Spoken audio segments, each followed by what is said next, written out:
Bismillahirrahmanirrahim. Assalamualaikum warahmatullahi wabarakatuh. Alhamdulillahirabbil alamin wa bihi nasta'in ala umuri dunya waddin. Wassalatu wassalamu ala asyrafil anbiya'i wal mursalin wa ala alihi wa ashabihi ajma'in, amma ba'd. Rabbi shrah li sadri wa yassir li amri wa hlul 'uqdatam min lisani yafqahu qawli. Para santri sekalian, marilah kita melanjutkan kembali pembacaan hadis-hadis di dalam kitab Arba'in Nawawi, dengan terlebih dahulu membaca umul kitab. Mudah-mudahan dengan bacaan umul kitab, apa yang kita baca dan kita kaji hari ini membawa keberkahan dan manfaat baik bagi kehidupan kita di dunia maupun akhirat. Ala hadhihi niyyah al-Fatihah. A'udzubillahi minasyaitonirrajim. Bismillahirrahmanirrahim. Alhamdulillahirabbil alamin arrahmanir rahim maliki yaumiddin. Iyyaka na'budu wa iyyaka nasta'in. Ihdinas siratal mustaqim, siratal ladzina an'amta 'alaihim ghairil maghdubi 'alaihim waladdallin. Bismillahirrahmanirrahim.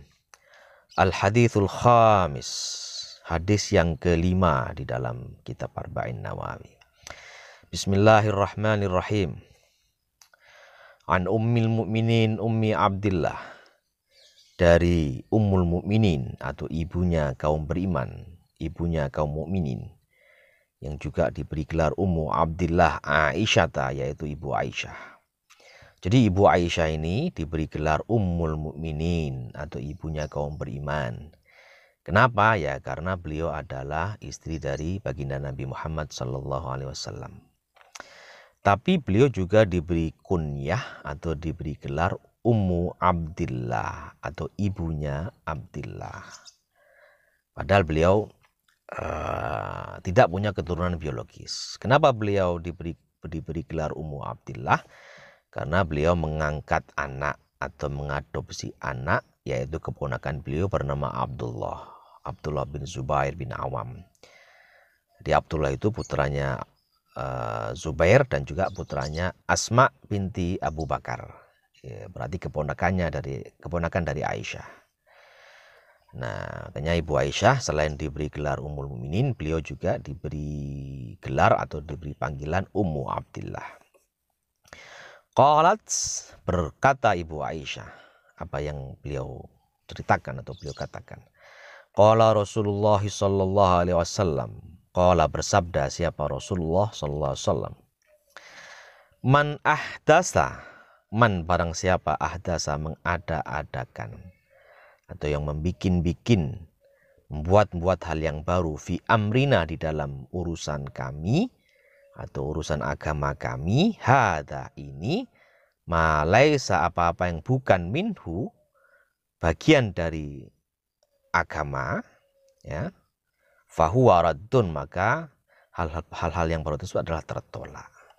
Jadi baginda Rasulullah SAW bersabda, barang siapa yang membikin atau yang mengada-adakan hal baru di dalam agama yang bukanlah perintah agama, maka amalan tersebut atau hal-hal baru tersebut sifatnya adalah tertolak, hukumnya tertolak. Misalnya sholat maghrib 3 rakaat, lalu kita bikin 4 rakaat, maka penambahan 1 rakaat itu adalah hal yang tertolak. Kita melakukan sholat A, sholat B, sholat C, sholat D, sholat khusus A, khusus B, khusus C yang tidak ada tuntunannya di dalam agama, tidak ada perintahnya di dalam agama, maka itu juga tertolak. Ingat, di dalam kaidah usul fikih itu ada kaidah yang mengatakan al-aslu fil ibadah at-tahrim. Jadi al-aslu pada pokoknya, pada asalnya, ya, hukum asal dari ibadah itu adalah haram. Itu hukum pokok ibadah itu haram, ya, kecuali ada nas atau ada teks Al-Quran maupun hadis yang memerintahkannya. Jadi hukum asal dari ibadah itu haram, kita itu tidak boleh beribadah kecuali ada perintah atau ada petunjuk jelas yang memerintahkan hal tersebut untuk dilaksanakan, baik itu dari Al-Quran maupun dari sunnah. Sebaliknya ada kaidah lain mengatakan al-aslu fil adati al-ibahah. Hukum asal dari adat kebiasaan itu adalah boleh, semuanya boleh, kecuali ada petunjuk yang melarangnya. Jadi kebalikannya, jadi hukum pokok dari ibadah itu haram. Kita tidak boleh beribadah itu kecuali ada dalil atau ada nas yang memang memerintahkan hal tersebut. Makanya kita tidak boleh menambah-nambah atau membikin hal baru di dalam ibadah yang mahdhoh ya, nggak boleh. Itu bid'ah hukumnya. Seperti tadi, sholat maghrib 3 rakaat kita tambah 4 rakaat. Sholat isya 4 rakaat kita tambah 5 rakaat. Kelihatannya bagus nambah-nambah rakaat, tapi sebenarnya itu adalah terlarang atau tertolak. Atau kita sebagai orang Islam melakukan puasa-puasa yang tidak ada petunjuk atau dalilnya, itu juga terlarang, tertolak hukumnya. Puasa mutih, puasa ngerowot, macam-macam. Puasa kita ya puasa Senin Kemis, puasa Daud, puasa ngebleng sehari semalam tidak ada, tidak diterima di dalam agama kita. Kita terima ada puasa Senin Kemis, puasa Daud, puasa hari-hari putih, puasa Asyura. Itu puasa-puasa yang ada dasar hukumnya, yang ada perintahnya, yang bisa kita laksanakan, kita lakukan. Wa fi riwayatin, dan di dalam riwayat yang lain, oh ya, hadis ini merupakan riwayat Bukhari Muslim ya, rawahul Bukhari wa Muslim, meriwayatkan hadis ini siapa? Imam Bukhari dan Imam Muslim. Wa fi riwayatin, dan di dalam satu riwayat yang lain disebutkan, ada redaksi yang lain dinyatakan oleh Rasulullah SAW, man amila, barang siapa yang mengamalkan atau melakukan amalan, suatu perbuatan, laisa alaihi, bukanlah atas amalan tersebut, amruna, perintah kami, fahuwa raddun, maka amalan tersebut raddun, tertolak.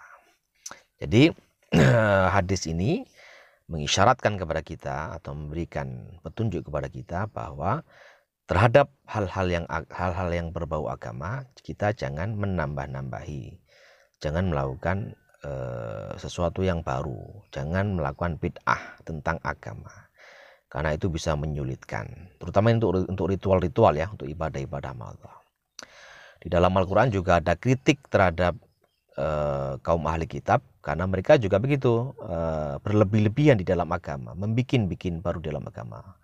Allah berfirman, qul ya ahl kitabi la taghlu fi dinikum, katakanlah wahai ahli kitab, janganlah kalian berlebihan di dalam beragama, nambah-nambahi, membikin ritual-ritual baru yang bukan malah mendekatkan kepada Allah, tapi malah menyulitkan orang ketika mereka melakukan ibadah. Jadi prinsipnya agama itu sederhana, agama itu mudah, jangan ditambahi dengan ritual-ritual yang justru menyulitkan. Karena hal itu tidak akan mendekatkan kita kepada Allah, tapi justru membuat orang jadi sulit atau berlebihan di dalam mempraktekkan agama. Saya kira itu untuk hari ini. Mudah-mudahan hadis singkat ini bermanfaat dan bisa menjadi pegangan kita dalam melakukan ibadah dan bertakarub kepada Allah Subhanahu wa taala. Demikian, mohon maaf atas segala kurangan. Billahi taufiq wal hidayah. Assalamualaikum warahmatullahi wabarakatuh.